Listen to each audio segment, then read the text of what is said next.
এখন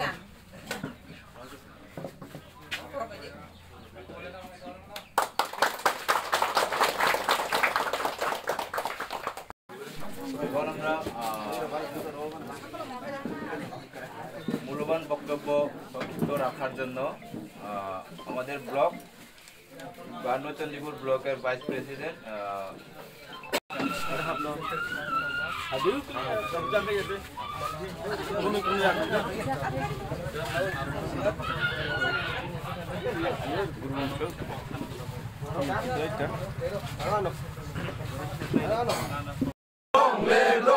YTF long live, long live, long live. YTF long live, long live, long live. Live long live, long live, long live. Live long live, long live, long live. Christina long live, long live, long live. Christina long live, long live, long live. Maharaja ki jai, Maharaja ki jai.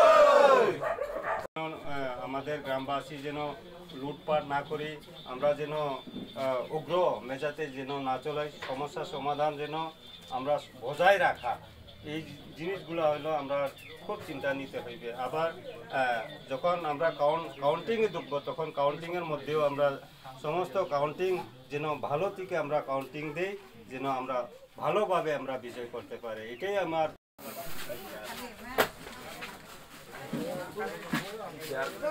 আয়ো সবাই ভিতরে দোকানে ঢুকা যায়, ঢুকে চেয়ারে বো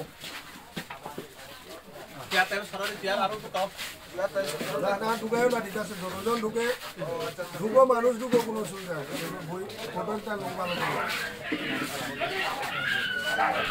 sir আজকে কোন এরিয়ার পার্টি উদ্বোধন করা হয়েছে? আজকে 52 চণ্ডীপুর বিধানসভা কেন্দ্রের 17 নম্বর বুথের উদ্বোধন করা হয়েছে জামতলি বাড়িতে। আচ্ছা, জামতলি বাড়ির মানুষের রিয়াকশন কীরকম, মানে এবার কি জিতবো তারা? জামতলি বাড়িতে তীব্রামথা পার্টি বিরাট ভোটে লিড দিতে পারবো। দিল্লির নেতৃত্ব, মণিপুরের মন্ত্রী আমার বাড়িতে এসছে যে রঞ্জন সিনহাকে কিছু টাকা দিয়ে দিলে রঞ্জন সিনহা নমিনেশন তুলে নেন। আমি কইছি রঞ্জন সিনহার দাম আমি নিজেও জানি না আমার দাম কত। ওই লোক যদি থাকতো তো এই 5 বছরেও তো অনেক কিছু করতে পারতাম। এই 5 বছর তো সরকার ছিল আমার, যদি সেই লোক থাকতো তো এই 5 বছরেও তো আমি অনেক কিছু করতে পারতাম। আমি তো মানুষের জন্যই কাজ করেছি এই 5 বছর। কেউ বলতে পারবে না, কেউ আমাকে এক কাপ চা খাওয়ানোর জন্য বলেছে রঞ্জন সিনহা, অসম্ভব কথা। আমি বরং আমি খাইয়েছি, কিন্তু আমি কারো কাছ থেকে আমি খাই না।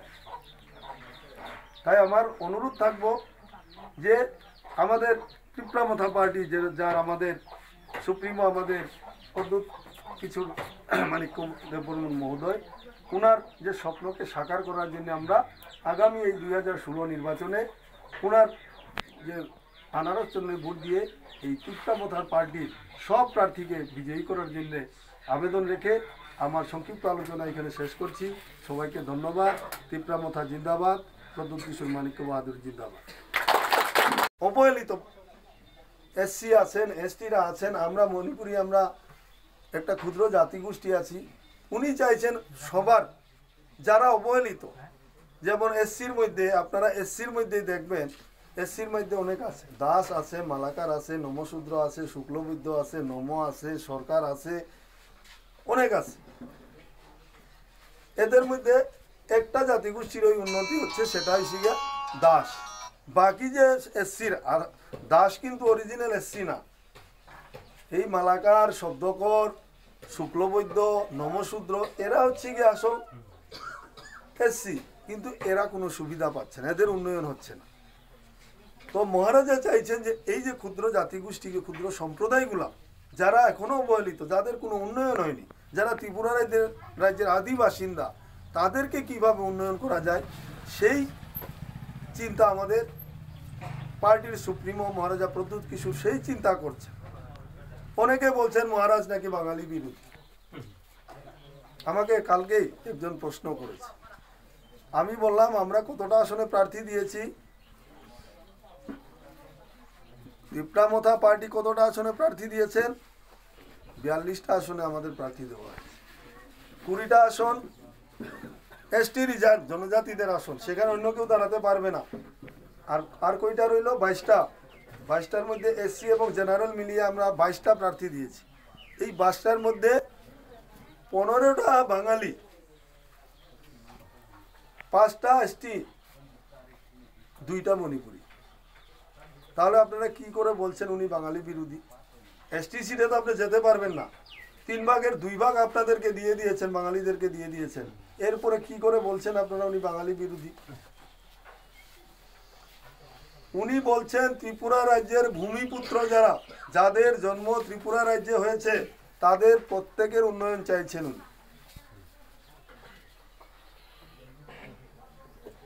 এই জিনিসটা আমাদেরকে বুঝাতে হবে, মানুষকে এই জিনিসটা জানাতে হবে।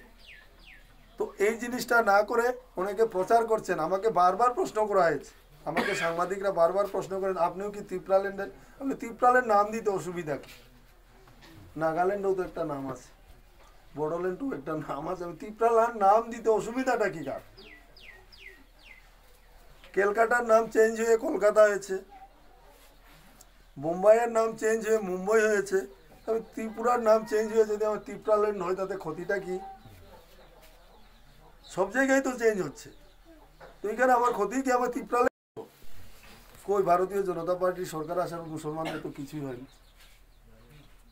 তো এইখানে যারা বসবাস করছে, এখানে যাদের জন্ম হয়েছে, তাদেরকে কোথাও যেতে হবে না, এরা এখানেই থাকবে। তারা এখান থেকে বাইরে কোথাও যাবে না, তারা এখানেই থাকবে। যার কারণে এই যে অপপ্রচার, রাজনৈতিক স্বার্থে অপপ্রচার, রাজনীতি, আমি প্রথম থেকেই, আমি সেনাবাহিনীর লোক, আমি 22 বছর আমি আর্মিকে দেশকে দিয়েছি, 22 বছর আমি সেনাবাহিনীতে চাকরি করেছি। আমরা এই দেশটারে ভালোবাসি, এই দেশের মানুষরা আমরা ভালোবাসি, সে যেই হোক। আমরা এই দায়িত্বটা পালন করছি আমি 22 বছর, এই দেশের সীমান্তে রক্ষা করছি। আমি কাশ্মীরে 2 বার চাকরি করেছি, কাশ্মীরে হাই অ্যালটিটিউড সিয়াচিন গ্লেশিয়ার, আপনারা নাম শুনেছেন নিশ্চয়ই, সেই সিয়াচিন গ্লেশিয়ারেও আমি 2 বছর চাকরি করেছি। সেখানে মানুষ পাবলিক নাই, এই যে আপনারা এখানে পাবলিক আছেন, সিয়াচিন গ্লেশিয়ারে কোনো পাবলিক নাই, শুধু মিলিটারি। কোনো পাবলিক সেখানে থাকে না, শুধু মিলিটারিরা থাকে। ওইখানেও আমি 2 বছর চাকরি করি। তো আমার একটাই উদ্দেশ্য, আমার এই দেশের উন্নয়ন। তো এই দেশের উন্নয়ন বলতে, এই দেশের উন্নয়ন বলতে আমি আমার শুধু উন্নয়ন নয়, সবার উন্নয়ন, জাতিগোষ্ঠী সবার উন্নয়ন আমাদের চাই। এবং ত্রিপুরা রাজ্য যে অবহেলিত, এডিসি, আমরা এডিসি বলি, ত্রিপুরা রাজ্যে এডিসি 6ষ্ঠ তপশিলি কইটারে 6 শিডিউল কই, যেটা আসামেও আছে, বড়োল্যান্ড 6 শিডিউল, কার্বি আংলং 6 শিডিউল, এরপরে হাফলং 6 শিডিউল। 6 শিডিউল মানে কি? দিল্লি এডিসিকে সিধা টাকা দেবে, এডিসি সেই টাকাটা খরচ করবে। কিন্তু আমার ত্রিপুরার ক্ষেত্রে আমরা কি দেখি? দিল্লি ত্রিপুরা সরকারকে টাকা দেয়, এখানে 1000 টাকা দিছে, 500 টাকা 600 টাকা তারা রাখে, 400 টাকা আপনাদের দিচ্ছে। যে পরিমাণ টাকা আমার এডিসির জন্য দেওয়া হচ্ছে, সেই টাকাটা যদি আমার এডিসিতে আসে, তাহলে আমার এডিসির উন্নয়ন করতে বেশি দিন সময় লাগে না। কিন্তু এখানে বিচারিতা করা হচ্ছে, টাকাটা সরকার রেখে দিচ্ছে, এডিসিকে অনেক কম টাকা দিচ্ছে। তো যার জন্য মহারাজ ফাইট করছেন যে আমার এডিসির টাকা, যেটা দিল্লির সরকার আমাকে দিয়েছে, সেই টাকাটা কেন আমাকে সবটা দেওয়া হয় না?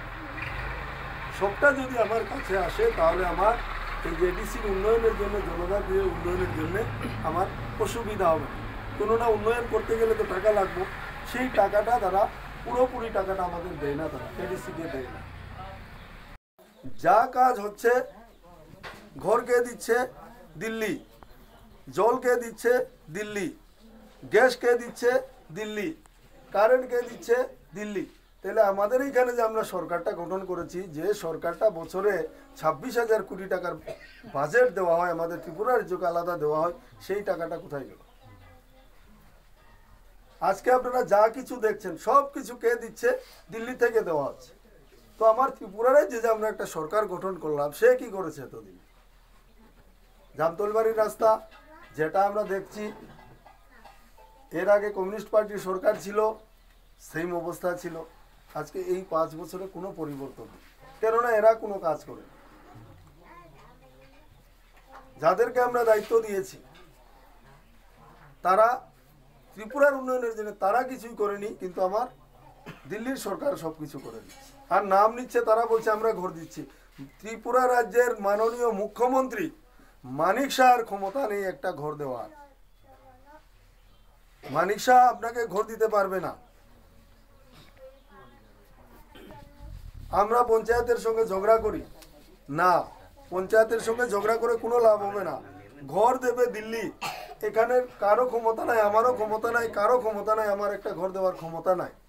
কারণ তারা কি বলছে, তারা নাকি ঘর দিচ্ছে, তারা নাকি গ্যাস দিচ্ছে। আর তুমি গ্যাস দিবে কে? মিথ্যা অপপ্রচার করছে তারা। তারা কিছুই করেনি। এই যে ত্রিপুরা রাজ্যের বাজেট, যে এই যে গত 1 তারিখ বাজেট হয়ে গেল, এই বাজেটে আমাদের ত্রিপুরা রাজ্যের জন্য প্রায় 30,000 কোটি টাকার বাজেট দেওয়া হয়েছে ত্রিপুরা রাজ্যকে। সেই টাকাটা তারা এখানে ইমপ্লিমেন্ট করে না, তারা সেটা সব হরপ করে নিচ্ছে। অথচ তারা বলছে আমরা ত্রিপুরা রাজ্যের অনেক উন্নয়ন করেছি। ত্রিপুরা রাজ্যকে যদি আমি ভালো না বাসি, ত্রিপুরা রাজ্যকে যদি আমি মায়া না করি, তাহলে ত্রিপুরা রাজ্যের উন্নয়ন হবে না। যাদেরকে আমরা সরকারে বসিয়েছি তারা ত্রিপুরা রাজ্যকে ভালোবাসে না, ত্রিপুরা রাজ্যকে মায়া করে না, যার কারণে এই ত্রিপুরা রাজ্যের উন্নয়ন কেন্দ্র সরকার করতেছে, কিন্তু রাজ্য সরকার কিছুই করছে না।